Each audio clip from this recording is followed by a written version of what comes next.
Hello everyone, happy tracking channel sa inyo lahat guys. Kamusta kayo? Kamusta sa mga tropa natin dyan, ng mga manonood at sa mga gustong bumili ng mga Japan surplus, no?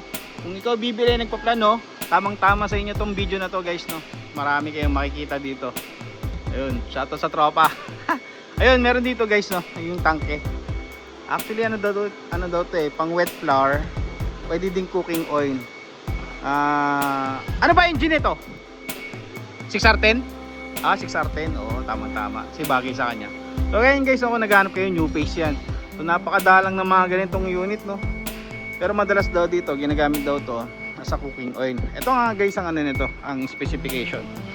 Ito, yung type ng boom niya is compressor type, no? Hindi siya what we call hydraulic ba? Parang ganun. Kasi ito hydraulic kasi yung tubo. Pero sabi sa akin, ito daw yung nagtutulak para umakyat. Dalawa yan, no? Kung gusto mo hindi nagagamitin yung panghigop niya, no? Pwede mo siya i-dump mo siyang pag ganon para bubuhos na lahat ng laman niya. Especially wet flour daw at yung cooking oil. Pero madalas daw bumibili dito sa kanila, cooking oil ang nilalagay. Ayan. Tapos ito yung sa likod niya, ririkon pa yan. So, dito siya manggagaling. So ang kanyang maximum, I think siguro ito, no? So 19.5 cubic meters M3, 9,750 kilogram ang kanyang mailalagay. Yun. So hindi natin alam kung ilang section to, but I think isang section lang ni mga ganitong klase, no? So ito pa yung mga kanyang mga hose. Ewan ko pa kung gagamitin pa to, no? Maganda kung bibili ka pa, palitan mo na para medyo malinis, no? Kung lalagyan mo to ng cooking oil. Yan, ito yung condition niya guys. Original moly, ang ganda. Yun guys, ulitin ko nga sa inyo guys, no? 6R10 to na wet flour, talagang karga nito. Pero ginagawa to, pwede siyang pang cooking oil. Yan, new arrival nga pala ito. Then tapos meron din dito guys, self loader. Ayun, no? Self loader din. Na 12 wheeler with boom, no? Section niya is around 1, 2, 3 section lang siya, no? And then yan, meron din dito 10 wheeler wing band. Then tapos meron din dito 12 wheeler 6M70 na wing band. Tapos ito nga pala guys, no? 8DC9 tanker inline, no? Ganda nito, inline niya. Tapos ito 10 wheeler wing band 6UZ1 bubble top. Ayun, napaka-pogi. Guys, ang presyo nga pala nito pagkakalam ko sa 2.250 million bubble top. Tapos ito nalimutan ko na tuloy yung presyo nito. I think mga nasa around 1.4. Yun. Guess ko lang yun guys. Di bale, kung may tanong kayo sa presyo, i-PPM ko naman sa inyo, no? Ang ganda nito. Itong bubble top na to. Pogi, linis.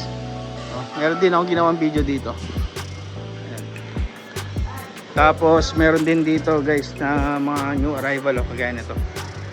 Ayan. Meron din dito 6HL1 na wing band inline. Meron din. Ayan. Meron din dito ito yung guys, step loader nga pala. Hindi ko alam yung engine nito. 8DC11 daw to. Kakaalam. Kung may katanungan kayo para dito,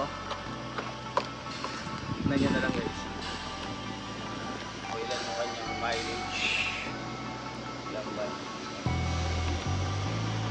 So, alamin pa natin kung ano yung engine nito. Hopefully alam ko mga inline to. Ay guys, correction pala, 4 section pala to. Ayan, sa mga may naghahanap ng self loader guys. Then, yan, papakita ko nga pala sa inyo guys yung ito, ganda nito, front drive yan. Tapos ito, bubble top 12 wheeler inline, nasa 1.850 million yan. FDR H-Stud 24 feet F-series na yan, no? Ito, pwede sa inyo to. Presyo niya nasa 1.650 million.